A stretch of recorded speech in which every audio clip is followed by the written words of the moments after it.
Siapapun yang bersama dengan Al-Quran pasti akan dimuliakan oleh Allah. Malaikat yang menurunkan Al-Quran menjadi malaikat yang paling mulia, yaitu adalah malaikat Jibril. Malam ketika Allah menurunkan Al-Quran menjadi malam yang paling mulia, yaitu adalah malam Lailatul Qadar. Bulan Allah menurunkan Al-Quran menjadi bulan yang paling mulia, yaitu adalah bulan Ramadan.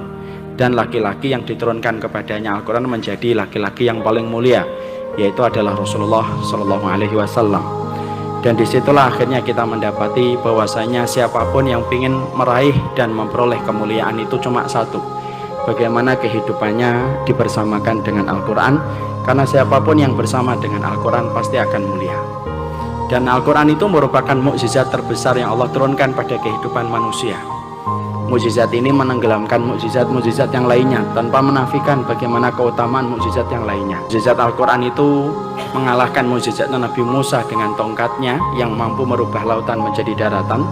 Mukjizat Al-Quran itu mampu mengalahkan mukjizatnya Nabi Sulaiman yang mampu berbicara dengan semua binatang, dan mampu mengalahkan mukjizatnya Nabi Ibrahim yang kebal ketika dibakar.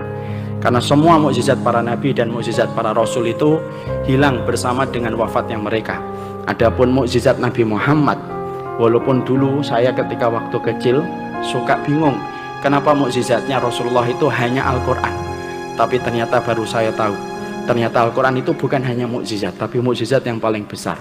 Karena mukjizat para nabi dan para rasul itu hilang seiring dengan wafatnya mereka, tetapi mukjizatnya Nabi Muhammad itu tidak hilang walaupun Rasulullah sudah meninggal dunia.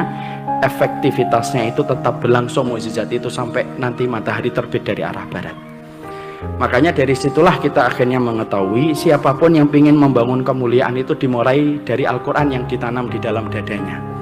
Makanya kalau kita mendidik hari ini harus kita rubah paradigmanya, bahwasanya pendidikan pertama itu bukan matematika, pendidikan pertama itu bukan fisika dan bukan bahasa Inggris.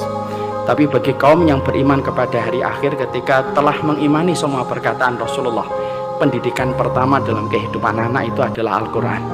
Karena Al-Quran itu apabila telah hidup pada kehidupan seseorang, maka sesungguhnya mukjizat itu sudah ada di dalam dada anak itu.